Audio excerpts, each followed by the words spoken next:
Good morning everyone. आशा करता हूँ आप सभी लोग घर पे होंगे और मम्मी पापा की बातें मान रहे होंगे और घर पे बैठ के कुछ ना कुछ प्रोडक्टिव ज़रूर कर रहे होंगे। तो लास्ट लेक्चर तक हमने प्रोटीन्स का, फैट्स का एंड कार्बोहाइड्रेट्स का तीनों की टेस्टिंग हमने क्लियर कर ली थी। और उसमें प्रोटीन का और कार्बोहाइड्रेट की टेस्टिंग थोड़ी सी ज़्यादा कॉम्प्लिकेटेड थी, क्योंकि उसमें जो भी आइटम्स चाहिए, जो भी सोल्यूशन हमें चाहिए था टेस्ट करने के लिए, वो सोल्यूशन जनरली हमारे पास अवेलेबल नहीं होता है। ठीक है, लेकिन फ़ैट की टेस्टिंग हमने देखी थी, बहुत ही आसान था। उसमें बस हमें ये चेक करना था कि जिस कागज़ के ऊपर उस फूड आइटम को रख रहे हैं, क्या उसकी वजह से उस कागज़ के ऊपर ऑयल के पैचेस चिपके हैं, आके इकट्ठा हुए हैं। तो अगर इकट्ठा हुआ है दैट मीन्स कि उस फूड आइटम के अंदर फ़ैट है, अगर नहीं है तो फ़ैट नहीं है। ऐसी प्रोटीन के केस में क्या था, प्रोटीन के केस में हमारे पास दो सॉल्यूशंस थे। एक तो कॉपर सल्फेट का सॉल्यूशन था और दूसरा कॉस्टिक सोडा का सॉल्यूशन था। लेकिन उस केस में जो भी फूड आइटम था, हमें उसको, अगर वो बड़े से टुकड़े के फॉर्म में है तो उसको हमें बिल्कुल छोटे छोटे पीसेस में या फिर पाउडर के फॉर्म में उसको कन्वर्ट कर देना था, या फिर पेस्ट के फॉर्म में कन्वर्ट कर देना था। फिर उसके ऊपर वो एक्सपेरिमेंट करना था, और एक्सपेरिमेंट करने के बाद में कौन सा कलर हमें दिखाई देगा तो पता चलेगा कि प्रोटीन है। तो आंसर है वॉयलेट कलर। अगर हमें दिख जाए एक्सपेरिमेंट कंप्लीट होने के बाद, दैट मीन्स कि प्रोटीन प्रेजेंट है। अगर वॉयलेट कलर नहीं दिखेगा तो प्रोटीन प्रेजेंट नहीं है। इन द सेम मैनर अगर हमें कार्बोहाइड्रेट की टेस्टिंग करनी थी तो हमारे पास सिर्फ और सिर्फ एक ही चीज़ होना चाहिए था, वो था आयोडीन का सोल्यूशन। आयोडीन का सोल्यूशन को इस केस में हमें ज़रूरी नहीं है कि फूड आइटम को छोटे छोटे पार्टिकल्स में तोड़ दूँ। अगर हम आलू की बात करें तो कच्चे आलू को भी अगर मैंने आधे से काट दिया और उसके ऊपर आयोडीन का सोल्यूशन 2-4 बूंद गिरा दिया, तो वहाँ पे भी ब्लू ब्लैक कलर का एक डिपोजिशन हो जाएगा। दैट इंश्योर्स कि आलू के अंदर कार्बोहाइड्रेट प्रेजेंट है। यहाँ तक पढ़ लिया था। इसके बाद हम विटामिन्स के और मिनरल्स के बारे में बात करने वाले थे, तो उसके बारे में यहाँ पे स्टार्ट करते हैं। तो टॉपिक है what do various nutrients do for our body. जो न्यूट्रिएंट्स होते हैं वो हमारे बॉडी के लिए क्या क्या करते हैं। ऑल्दो हम सब ने पहले से सारी चीज़ें पढ़ी हुई, कार्बोहाइड्रेट का क्या काम है, प्रोटीन का क्या काम है, फैट का क्या काम है, वापस से इसको हम एक बुकिश लैंग्वेज में पढ़ने की कोशिश कर रहे हैं। ठीक है, कह रहा है carbohydrates mainly provide energy to our body. ये चीज़ हमने ऑलरेडी डिस्कस कर रखा है कि ये हमारे बॉडी में एनर्जी प्रोवाइड करता है। Fats also give us energy. हमने ये भी डिस्कस कर रखा था, कार्बोहाइड्रेट और फैट्स में डिफरेंसेस भी हमने थोड़ा बहुत देखा था। In fact fats give much more energy as compare to the same amount of carbohydrate. यही चीज़ मैंने पहले भी डिस्कस किया था कि अगर मान लो मेरे पास में इतना सा कार्बोहाइड्रेट है और इतना सा ही फैट है, दोनों ही इक्वल अमाउंट है, तो ज़्यादा एनर्जी कौन देगा? ज़्यादा एनर्जी फैट देता है। ठीक है, फैट कार्बोहाइड्रेट के कंपैरिजन में ज़्यादा एनर्जी देता है। ठीक है, food containing fats and carbohydrates are also called energy giving food. अब ये चीज़ आपको याद रखना है कि कोई भी फूड आइटम, उसके अंदर अगर कार्बोहाइड्रेट और फैट्स प्रेजेंट है तो दोनों को ही हमें एनर्जी गिविंग फूड बोलना होता है। ठीक है, क्योंकि दोनों ही एनर्जी देते हैं इसलिए इनको एनर्जी गिविंग फूड बोला जाता है। तो हम कार्बोहाइड्रेट को भी एनर्जी गिविंग फूड बोलेंगे और फैट्स को भी एनर्जी गिविंग फूड बोलेंगे। ये कुछ एग्जाम्पल्स हैं 2.3 और 2.4 में कुछ एग्जाम्पल्स दिए हुए हैं। ये बता रहा है कि जो है ये जो फूड आइटम्स जो एनर्जी गिविंग फूड्स हैं वो कौन कौन से हैं। तो इसमें एग्जांपल है, एक बाजरा है, राइस है, वीट है, sweet potato, sugar cane, papaya, melon में दोनों ही तरह के मेलन होते हैं, और मैंगो, मेज़। ये सारे एग्जांपल्स हैं किसके? एनर्जी गिविंग फूड के। इन द सेम मैनर ये भी हैं।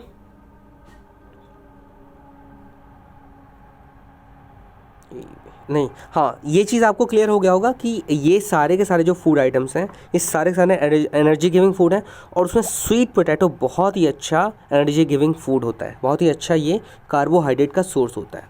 इसके अंदर फाइबर्स भी होते हैं। फाइबर्स क्या होते हैं? फाइबर्स ऐसे फूड के इंग्रेडिएंट में से होता है, ठीक है, जो कि हमारे बॉडी में कहीं पे यूज़ तो नहीं होता है, लेकिन एक काम करता है हमारे बॉडी के लिए कि हमारे जो फूड ट्रैक्ट वगैरह होता है उसको साफ़ सुथरा कर देता है। ठीक है, ये समझ लो ऐसे समझ लो कि नाली में गंदगियाँ आ जाती हैं, नाली के थ्रू अगर पानी बह रहा है तो नाली में साइड से धीरे धीरे उसके वॉल्स पे गंदगियाँ आ जाती हैं, तो उसके ऊपर झाड़ू वगैरह मारना होता है तभी वो गंदगियाँ साफ़ होंगी। तो वैसे ही हमारे बॉडी को फाइबर्स की भी ज़रूरत पड़ती है, जिनको हम क्या बोलते हैं, डाइटरी फाइबर। ठीक है, उसके बारे में आगे पढ़ लेंगे, बाकी आगे कंटिन्यू करते हैं। Proteins are needed for the growth and repair of our body. Protein जो है हमारे बॉडी में क्यों ज़रूरत पड़ती है? They are used for the growth of our body and the repairment of our body. तो प्रोटीन की हमारे बॉडी को ज़रूरत क्यों पड़ती है? ताकि हमें जो है हमारी ग्रोथ हो सके। अगर हम पहले छोटे थे तो हम धीरे धीरे हमारी हाइट बढ़ेगी, हमारी मोटाई बढ़ेगी, हमारी चौड़ाई बढ़ेगी। इन द सेम मैनर अगर हमारे बॉडी का कोई एक पार्ट में चोट लग जाती है, इंजरी हो जाती है, तो उसके घाव को भी भरने का जो जिम्मेदारी मिलता है वो किसको मिलता है? प्रोटीन को मिलता है। तो प्रोटीन जो है हमारे बॉडी को एक तरीके से रिपेयर करके रखता है और हमारे बॉडी की ग्रोथ के लिए भी रिस्पॉन्सिबल होता है, इसलिए इनको ग्रोथ फूड बोला जाता है। ठीक है, food containing proteins are often called body building food. तो बॉडी बिल्डिंग फूड भी आपको याद रखना है। अगर हम फैट्स के बारे में और कार्बोहाइड्रेट के बारे में बात करें तो इनको हम बोलते हैं एनर्जी गिविंग फूड। ठीक है, इनको बोलते हैं एनर्जी गिविंग फूड। और अगर प्रोटीन के बारे में बात करें तो प्रोटीन को हम क्या बोलते हैं? प्रोटीन का दूसरा नाम क्या है? Body building food. ठीक है, तो बॉडी बिल्डिंग फूड अगर किसी ने पूछ लिया कि बॉडी बिल्डिंग फूड किसको बोला जाता है, तो ये क्वेश्चन हो सकता है। तो आपका आंसर क्या होना चाहिए? प्रोटीन का ही दूसरा नाम है बॉडी बिल्डिंग फूड। प्रोटीन को ही बॉडी बिल्डिंग फूड भी बोलते हैं, क्योंकि हमारे बॉडी को बिल्ड करने में हेल्प करता है। यहाँ तक कि हमारे बॉडी में कहीं पे कुछ इंजरी वगैरह हो गई, उसको भी ठीक करने में हेल्प करता है। तो ये कुछ एग्जांपल्स दिए हुए हैं नीचे पिक में। ये सारे एग्जांपल्स किसके हैं? प्रोटीन के बहुत अच्छे सोर्स होते हैं ये। जैसे इसमें देखो 2 कैटेगरीज दिया हुआ है, एक तो ये प्लांट के सोर्सेज हैं, ठीक है, और दूसरा एनिमल के सोर्सेज हैं। प्लांट के सोर्सेज में क्या क्या है? ग्राम मतलब चना हो गया, मूंग की दालें हो गई, और भी कई तरह की दालें हो गई, बीन्स हो गई, सोया बीन्स हो गए, पीज हो गई। ये सारे एग्जाम्पल्स हैं प्लांट से मिलने वाले प्रोटीन के। ऐसे ही एनिमल से भी हमें प्रोटीन मिलता है, और उसके एग्जाम्पल्स क्या? मीट हो गया, फिश हो गया, पनीर हो गया, एग्स हो गए एंड मिल्क हो गया। तो ये सारे के सारे एग्जाम्पल्स प्रोटीन के हैं। ऐसा नहीं है कि ये मिल्क जो है, इसमें ऐसा नहीं है कि ये जो भी फूड आइटम्स के नाम हमने लिखा हुआ है वो सिर्फ और सिर्फ प्रोटीन ही प्रोवाइड करते हैं, उसके अलावा कुछ और प्रोवाइड नहीं कर सकते, ऐसा बिल्कुल नहीं है। लेकिन इसका जो मेजर पार्ट है, मेजर पोर्शन है, वो प्रोटीन प्रोवाइड करता है। आई होप ये चीज़ समझ में आ रहा होगा। In the same manner carbohydrate का भी जो हमने एग्जाम्पल लिया था, उसमें ज़रूरी नहीं है कि वो सारे के सारे सिर्फ और सिर्फ कार्बोहाइड्रेट ही प्रोवाइड करते हों, वो उसके अलावा भी बहुत सारी चीज़ें प्रोवाइड कर सकते हैं। मिल्क एक बहुत अच्छा एग्जांपल है, जो कि कार्बोहाइड्रेट भी प्रोवाइड करता है हमारे बॉडी को, और ये प्रोटीन भी प्रोवाइड करता है, ये हमारे बॉडी को फैट भी प्रोवाइड करता है, मतलब मैक्सिमम चीज़ें, यहाँ तक कि विटामिन वगैरह भी हमें ये प्रोवाइड कर देता है। ठीक है, आगे बढ़ते हैं। ये कुछ एग्जाम्पल्स थे sources of fats, plant sources and animal sources. हाँ, हमने जो पहला एग्जांपल लिया हुआ था यहाँ पे लेफ्ट साइड में, ये एग्जांपल था कार्बोहाइड्रेट का। ठीक है, कार्बोहाइड्रेट का ये सबसे बड़ा सोर्स होगा। और उसके बाद जो अगले पेज पे हम ये देख रहे हैं, ये सोर्सेज हैं फैट्स के।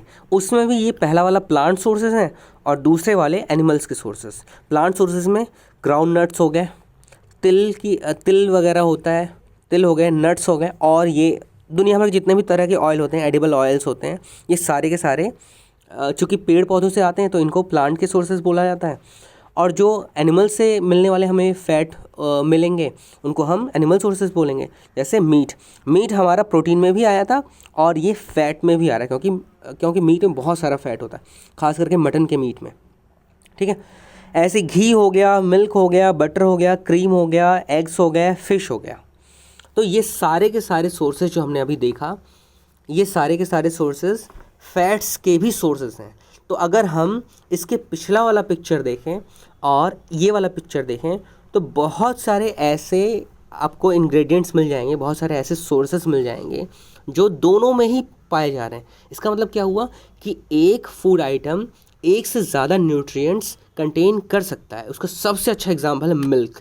मिल्क के अंदर जो है प्रोटीन भी पाया जाता है, फैट भी पाया जाता है और कार्बोहाइड्रेट भी पाया जाता है। इसके अलावा विटामिन्स भी पाए जाते हैं। विटामिन्स भी सिर्फ और सिर्फ एक तरह का ही विटामिन नहीं पाया जाता है, कई तरह के विटामिन्स पाए जाते हैं। तो आई होप ये चीज़ें आपको इंटरेस्टिंग लग रही होंगी, ये चीज़ें आपको याद रहनी चाहिए। और सोर्सेज के जो भी सोर्सेज हैं किसी भी तरह के फूड आइटम के या फिर किसी तरह के न्यूट्रिएंट के, वो सोर्सेज आपको अच्छे से याद होने चाहिए। एटलीस्ट वो जो मेजर सोर्सेज हैं, जो सबसे मेन सोर्सेज हैं, जैसे प्रोटीन में प्रोटीन सबसे ज़्यादा कौन प्रोवाइड करता है, सोयाबीन और दालें। तो ये तो हो गए प्लांट के सोर्सेज। ऐसे ही अगर आपको कुछ नहीं समझ में आ रहा है तो मीट वगैरह हो गया, एग्स हो गए, ये सारे के सारे तो प्रोटीन प्रोवाइड करते ही करते हैं। वही सेम एग्जांपल्स हम फैट में भी ले सकते हैं, लेकिन कार्बोहाइड्रेट में सारे एग्जांपल्स सेम नहीं ले सकते। थोड़ा सा डिफरेंस है कार्बोहाइड्रेट में और फैट्स में। हमने ये भी पढ़ा हुआ था कि कैसे फैट अगर सेम अमाउंट लें कार्बोहाइड्रेट के, अगर इक्वल वेटेज कर लें, तो कार्बोहाइड्रेट रिलेटिवली कम एनर्जी प्रोड्यूस करेगा फैट्स के कंपैरिजन में। ठीक है, तो यहाँ तक तो ये चीज़ें आई होप समझ में आ गई होंगी आपको सभी लोगों को। इसके पहले हमने क्लास 5 में भी ये सारी चीज़ें ढंग से पढ़ी हुई हैं, तो मुझे नहीं लगता कि वैसे आपको कभी दिक्कत होने वाली है कोई सी भी। फिर भी अगर आपको कोई भी दिक्कत होती है तो आप मेरे से बात कर सकते हो, कभी भी कॉल कर सकते हो, मैसेज कर सकते हो, लेकिन आपको मेहनत ज़रूर करते रहना है। ठीक है, बाकी ख्याल रखें अपना और सेफ़ रहें। Thank you.